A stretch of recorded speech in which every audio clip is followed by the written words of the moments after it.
Welcome to my channel. आज मैं आपको क्लास 10th का सब्जेक्ट मैथ का मल्टीपल चॉइस जो है कैसे करना है फास्ट, वो चीज़ मैं आपको बताऊंगा। ये प्रीवियस ईयर क्वेश्चन है, 2023 का क्वेश्चन है। ठीक है, चलिए देखिएगा सेक्शन ये। यहाँ पे सबसे पहला क्या बोला है, the number of polynomials having zeros -3 and -5 is. बोला है कि ये आपका जीरोस दे दिया है। जब भी जीरोस देगा आपको समझ जाना है मेरा क्या दिया हुआ है, अल्फा दिया हुआ है और क्या दिया हुआ है, बीटा दिया हुआ है। ठीक है, ऑलरेडी इस चीज़ को नॉलेज होगा आपको, है ना। समझिएगा, जब भी इक्वेशन लिखना रहता है ना, तब क्या करना रहता है, हमेशा उसका फॉर्मेट क्या होता है सो समझिएगा। जब इक्वेशन लिखने का टाइम आएगा तो फॉर्मेट इसका ये होता है,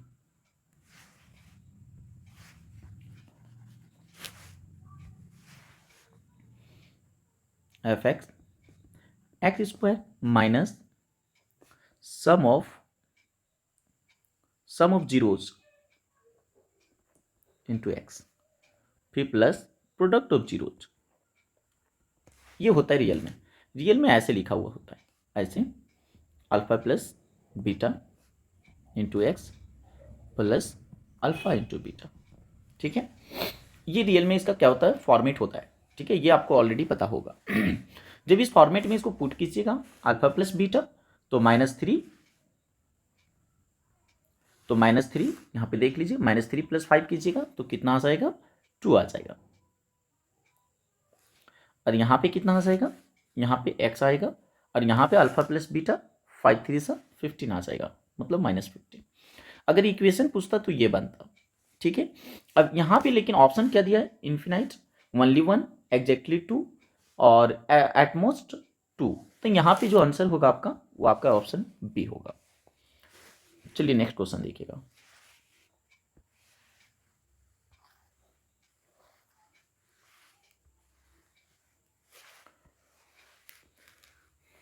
नेक्स्ट क्वेश्चन क्या बोला है कि आपका पैरेलल लाइन है। आपको ऑलरेडी पता होगा पैरेलल लाइन का जो है वो फॉर्मेट क्या होता है, a1/a2 equal to b1/b2 not equal to c1/c2, यही होता है। आप सबसे पहले इसको देखिए, a1 ए लिखा हुआ है, b1 3 लिखा हुआ है, b1 की जगह पे 2 लिखा हुआ है एंड b2 की जगह पे b लिखा हुआ है। ab को मल्टीप्लाई कीजिए तो ab इक्वल टू कितना आ गया, 6। This is your answer. आगे देखिए, टाइम ज़्यादा नहीं लगेगा, आप लोग टाइम दे देते हो इस चीज़ में, थोड़ा सा प्रैक्टिस का जरूरत है, क्योंकि आप समझ सकते हो अगर आप 20 क्वेश्चन अगर आप कर लेते हो, आप अगर 15 मिनट में भी 20 क्वेश्चन कर लेते हो तो समझ लिया आधा अपने 50% क्वेश्चन को कर लिया है, और आपके पास 50% और 38 क्वेश्चन तो टोटल रहता ही है। अब समझ ली तो आपने 20 क्वेश्चन कर लिया, अगर 15 मिनट में आपके पास इनफ टाइम बचेगा उधर आपको 18 क्वेश्चन करने में। अब आपको हल थोड़ा सा माइंड भी आपको फ्री लगेगा, नहीं मैंने है जो है ना वो 20 क्वेश्चन कर चुका है। चलिए देखिए, डिफरेंस इसमें बोला है the common difference of the AP whose nth term is given by n 3n + 7। इसमें आप क्या कीजिए, आपको डिफरेंस निकालना है। अगर डिफरेंस निकालना है तो डिफरेंस का आपको फॉर्मूला पता है, a2 माइनस क्या होता है, a1 होता है। अगर मैं a1 और a2 बता दूं तो आप निकाल सकते हो। सिंपल, आप क्या कीजिए, a1 ले लीजिए ना यहीं पे, अब 3 × n का वैल्यू, n का वैल्यू 1 ले लीजिए अपने से, तो यहाँ पे 10 आ गया। a2 ले लीजिए, यहाँ पे 3 × 6 + 7, यहाँ पे कितना आ गया, 13। a2 माइनस a1 कर दीजिए तो यहाँ पे कितना आ जाएगा, 13 में 10 माइनस कीजिएगा 3 आंसर आ जाइए। यहाँ पे क्या बोला है आपको, पैरेलल। आप बीपीटी वगैरह ना भूलिएगा नहीं, है ना, ये थ्योरम को हमेशा याद रखना आपको। अब यहाँ पे देखिएगा, यहाँ पे पूरा बीसी लिया है, तो यहाँ पे जब पूरा बीसी लिया है ना तो आपको क्या करना पड़ेगा, ये पूरा ए बी को लेना पड़ेगा। तो आप सबसे पहले 2 को ले लीजिए और पूरा ए बी 5 ले लीजिए। आपको पता है रेशियो तो ऑलरेडी पता होगा, है ना, कि रेशियो में ये इक्वल होता है। तो यहाँ पे क्या हो जाएगा, डी की जगह पे 4 और यहाँ पे बी सी की जगह पे एक्स। इससे इसको कट कर दीजिए डायरेक्ट, 2 1 2 2 2 सा, इससे इसको मल्टीप्लाई कीजिएगा तो x इक्वल टू कितना आ गया, 10। This is your answer.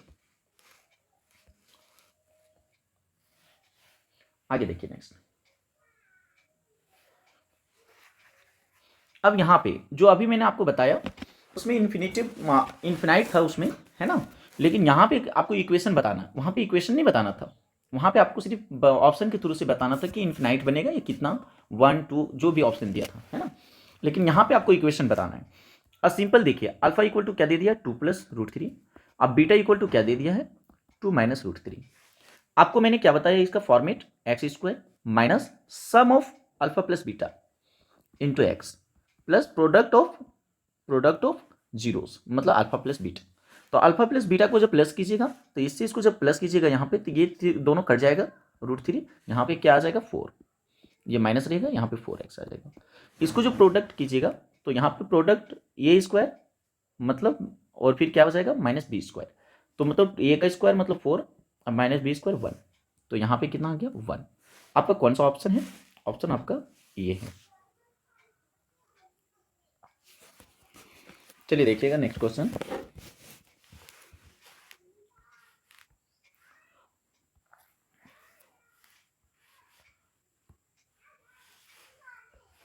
चलिए देखिए, आपको ऑलरेडी मैं ये चीज़ बताया भी हूँ, है ना, पीछे वाला वीडियो में बताया भी हूँ। ये टेन थीटा लिखा हुआ, आप सीधा लिखिएगा साइन थीटा बटा कॉस थीटा इक्वल टू 5/12। अब यहाँ पे देखिए, इसका भी पावर 1, इसका पावर 1, इसका पावर 1, ये पावर सबका 1 है। अब आप डायरेक्ट ये साइन थीटा का वैल्यू हो गया, ये डायरेक्ट कॉस थीटा का वैल्यू हो गया, तो sine theta plus cos theta दोनों को प्लस कीजिएगा तो 17 आएगा। अब यहाँ पे sine theta minus cos theta मतलब 5 में अगर 12 माइनस कीजिएगा तो माइनस में 7 आएगा, ऑप्शन ये। नेक्स्ट क्वेश्चन नंबर 7 नंबर में देखिएगा, आपको डिस्टेंस का फॉर्मूला लगाना है, लेकिन यहाँ पे देखिएगा वाई सेम है तो 0 आ जाएगा, है ना। सबसे पहले एक्स का देखिएगा, रूट अंडर बाद में रखा कीजिए, x2 minus x1, x2 minus यहाँ पे ऑलरेडी माइनस आ गया, प्लस हो जाएगा ये 11/3 का होल स्क्वायर प्लस 5 माइनस 5 मतलब y2 माइनस y1 0, इधर कुछ करने का जरूरत नहीं है। इसको सॉल्व कीजिएगा तो आपको यहाँ पे देख रहे हो इसका बेस जो है वो सेम है, तो एलसीएम आपका 3 आएगा, इससे 11 में 2 माइनस कीजिएगा तो 9 आ जाएगा, 9/3 का होल स्क्वायर, और रूट अंडर लगा हुआ रहेगा। तो आप क्या कीजिए, रूट अंडर और स्क्वायर को कट कर दीजिए, तो आपके पास कितना हो जाएगा, 3 से कट कीजिएगा 3 यूनिट, आंसर ऑप्शन डी। इसको समझिएगा, ये बहुत इंपॉर्टेंट है क्वेश्चन। ये भी आपका पूरा दिया हुआ है 10 सेंटीमीटर, बीसी दिया हुआ है 10 सेंटीमीटर और एसी दिया हुआ है 10 सेंटीमीटर। जब भी आपका पीबी बोले, बीपी बोले या बीक्यू बोले, ये सब निकालने के लिए जब भी बोलेगा तो आप हमेशा क्या कीजिएगा, लिखिएगा ये पूरा ए बी का plus B C plus minus A C, और ये नीचे वाला माइनस कर दीजिएगा, बाय 2 कर दीजिएगा। ये हमेशा फॉर्मूला याद रखिए, ये हर किसी में ट्रेंगल में लागू होगा, लेकिन इसी टाइप का ये टेंजेंट बाहर वाला होना चाहिए, ठीक है। तो A B plus B C कितना हो जाएगा आपका 10 + 10 20, और ये माइनस ए सी करेंगे तो 7, यहाँ पे बाई 2 13/2 मतलब 6.5 सी। नेक्स्ट देखिए, ये आपको ये समझिएगा, एक रिवर है आपका विच इज 3 मीटर डीप, गड्ढा कितना है 3 मीटर और 40 मीटर वाइड है, इसका चौड़ाई है, is flowing at the rate of 2 kilometre per hour, how much water will fall into the sea in 2 minutes, 2 minutes में कितना पानी गिरेगा वो आपको बताना है। सबसे पहला बात, सब मीटर में दिया हुआ, आपको आंसर चाहिए मिनट में। अब एक चीज समझिएगा, जब भी किलोमीटर से लिखा हुआ रहेगा, किसमें लिखा हुआ रहेगा, किलोमीटर में, किलोमीटर में रहेगा, और इसको जो है मीटर पर मिनट में चेंज करना रहेगा, तो आप क्या कीजिएगा 50 से जो है 50/3 से मल्टीप्लाई कर दीजिएगा, ठीक है। यहां पे मल्टीप्लाई करना है, लेकिन जस्ट इसका अपोजिट रहेगा, तो 3/50 से क्या करना आपको मल्टीप्लाई करना है। अगर मीटर में रहेगा किलोमीटर में जाना है, लेकिन मिनट में, ये याद रहे, सेकंड में नहीं मिनट में, तो यहां पे आपको मिनट में ही जाना है। तो सबसे पहले आप क्या कीजिए, आपको पता है जो नदी होगा वो आपका वॉल्यूम लगेगा किसका, सिलेंडर का, एल इंटू बी का, sorry L into B into H का लगेगा। एल आपका कितना दिया हुआ है, एल ही आपका लंबाई है, जो पानी गिर रहा है ना वही एल ही का काम करेगा। इसको आपको क्या करना पड़ेगा, 2 किलोमीटर को इसको 50/3 से मल्टीप्लाई कर देना पड़ेगा, ठीक है। तो ये आपका किस में चेंज हो जाएगा, 100/3, ये मीटर पर मिनट में चला जाता है, ठीक है, 1 मिनट में इतना मीटर। तो एल आपका कितना हो गया 100/3, और बी आपका कितना दिया हुआ, बी आपका जो है वो कितना दिया हुआ है आपका 40 मतलब ब्रेथ है, और एच आपका हाइट है 3, तो ये आपका कटेगा तो कितना आ जाएगा,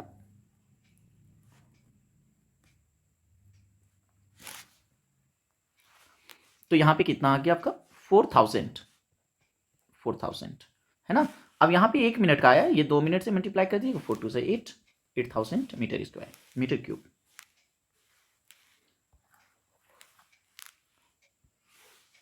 नेक्स्ट देखिए, if the mean and median, है ना, ये आपको ऑलरेडी फार्मूला पता होगा, है ना, ये तो इजी है, ये इसमें तो कुछ है नहीं। क्या होता है, three median equal to two mean plus mode. ठीक है, इसमें पुट कीजिएगा, आपका आंसर आ जाएगा।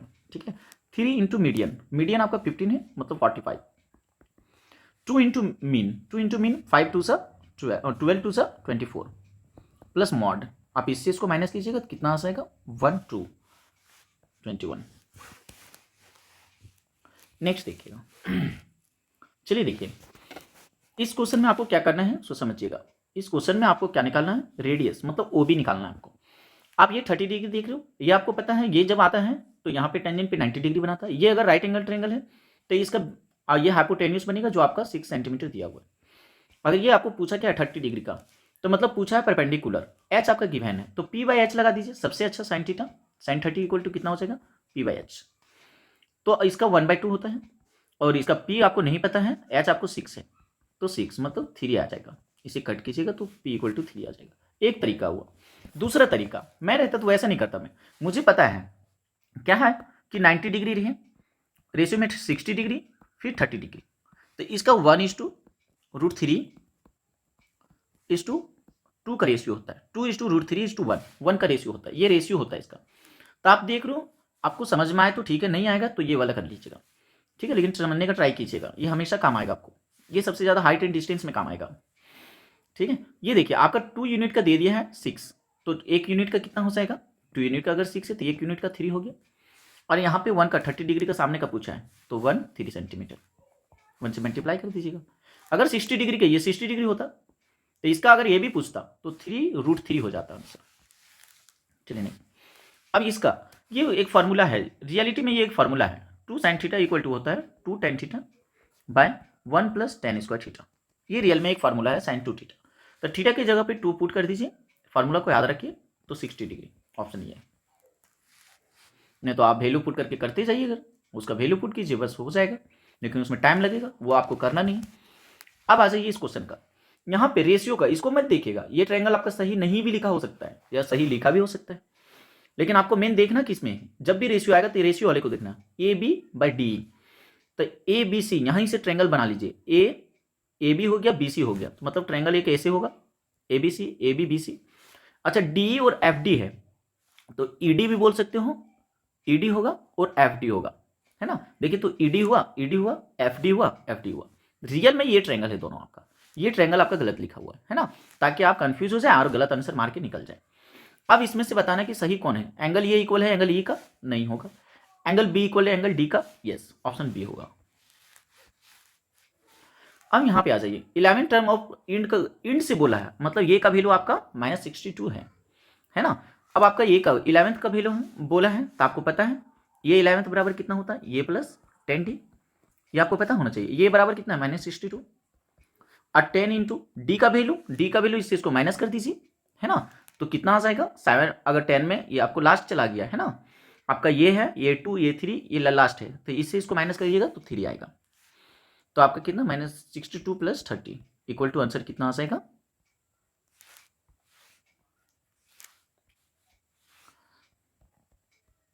30 कितना आ जाएगा 32, ऑप्शन सी। नेक्स्ट देखिए क्या बोला है, तो 2 कॉइन को आप फेंकते हैं तो टोटल आउटकम्स तुरंत माइंड में क्लिक होना चाहिए कि 2 आउटकम्स को फेंकेंगे तो 4 मेरा टोटल आउटकम्स बनेगा।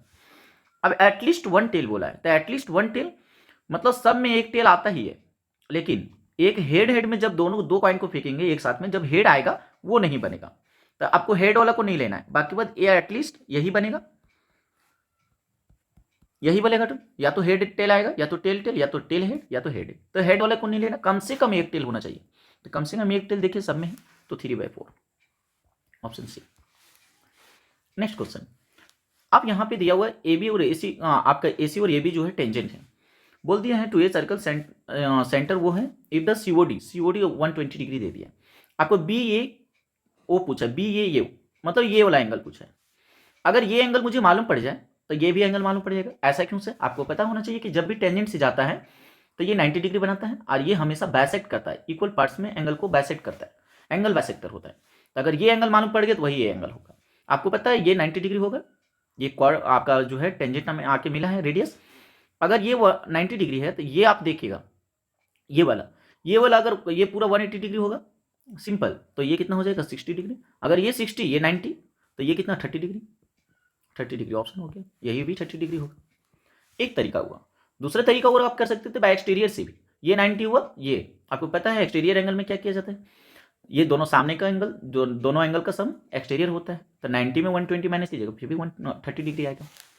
नेक्स्ट चलिए, इसमें प्रोबेबिलिटी में समझिएगा, which of the flowing numbers can not be probability of happening of an event. Event इसमें से कौन नहीं हो सकता है। अब समझिएगा, मैक्सिमम जो होता है प्रोबेबिलिटी का, मैक्सिमम जो वैल्यू होता है वो कितना होता है 1, मैक्सिमम 1 होता है। ये 0 है, मैक्सिमम 1 होता है। ये कितना है 0.07 है, ये कितना है 0. मतलब कुछ भी जाएगा फिर भी 1 से कम जाएगा। ये समझिएगा, ये आपका जो है ना रियल में 700 लिखा हुआ है, ठीक है, तो यही आपका ऑप्शन होगा, क्योंकि यहाँ पर कैन नॉट बी प्रोबेबिलिटी बोला कि जो आप प्रोबेबिलिटी नहीं हो सकता है, यही वाला नहीं हो सकता है, option B. If every term of the statistical data consisting of n terms is decrease by 2, statistical data में जब 2 का जो है ना डिक्रीज करते चला जाता है, कितना 2 का, तो इसमें option decrease by 2 remain unchanged, यह ऑप्शन आपका कौन सा हो जाएगा डिक्रीज बाय 2 होगा, क्योंकि हमेशा जब भी आपका स्टैटिस्टिकल डाटा में 2 कम होगा, सब में 2 कम होते चला जाएगा।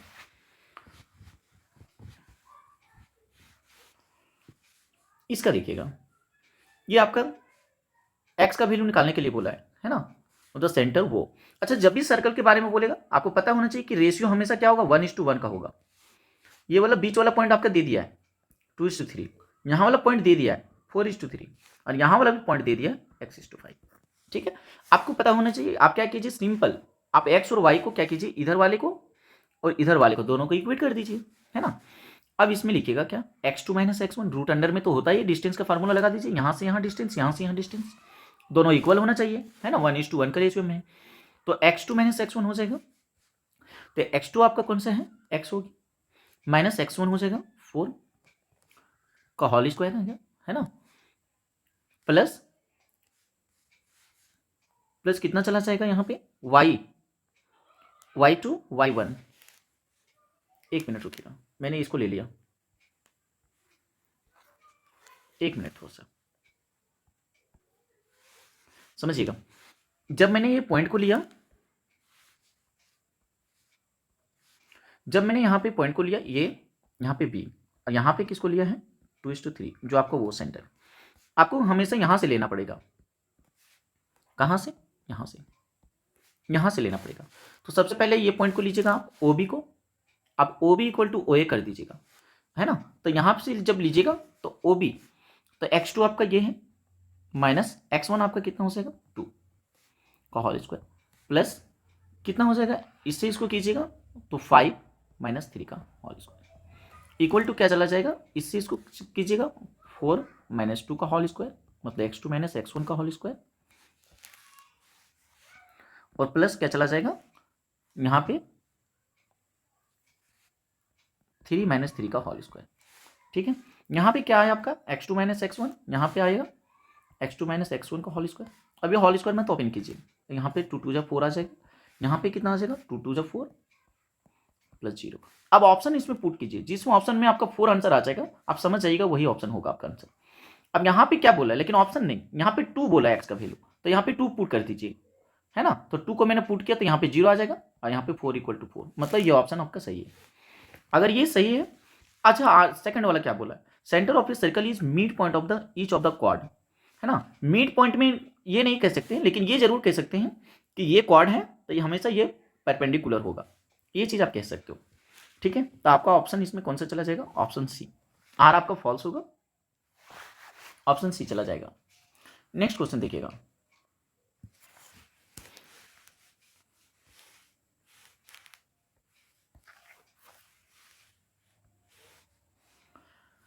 फाइव का पावर n, क्या बोला है 5 का power n can not with the digit 0 where n is the natural number. कोई भी 5 का पावर n नेचुरल नंबर में ले लीजिए, 2 ले लीजिए, 3 ले लीजिए, हमेशा 5 ही आएगा, 0 नहीं आता, तो ये सही है क्योंकि कैन नॉट लगा दिया। टाइम factorisation of 5 has only 2 factors, ये भी देखिएगा 5 का 2 फैक्टर्स होता है, ठीक है, लेकिन यहाँ पे क्या बोला है कि ऑप्शन कौन सा होगा? ये आपका सही है, आर भी सही है, लेकिन इसका ये इथी नहीं है, ये इससे कोई रिलेटेड नहीं है इसका, ठीक है। तो आर जो है, बट आर रीजन इसका फॉल्स होगा, इसका ये रीजन है, ये गलत होगा। तो ऑप्शन सी आप टिक कर सकते हो, क्योंकि इसका जो है रीजन ये नहीं है, रीजन इसका कुछ और हो सकता है, लेकिन आर जो है इसका रीजन नहीं है। चलिए ठीक है, थैंक यू फ्रेंड। देखिए मैंने करीब 24 मिनट में जो है 23 मिनट में लगभग आपका कंप्लीट हो गया वीडियो। तो आप समझ सकते हो कि इतना कम टाइम लगता है, लेकिन आप अगर ज़्यादा टाइम लगाइएगा तो फिर ज़्यादा टाइम लगेगा। इसलिए 1-2 बार प्रैक्टिस कर लीजिए, 3-4 सेट अगर प्रैक्टिस कर ले तो मेरे साथ मैं कन्फर्म बोलता हूँ कि इंप्रूवमेंट आपके अंदर आएगा। तो थोड़ा सा आप लोग प्रैक्टिस अच्छे से कीजिएगा, है ना। जहाँ प्रॉब्लम होगा मुझे पूछिएगा। ठीक है, थैंक यू फ्रेंड।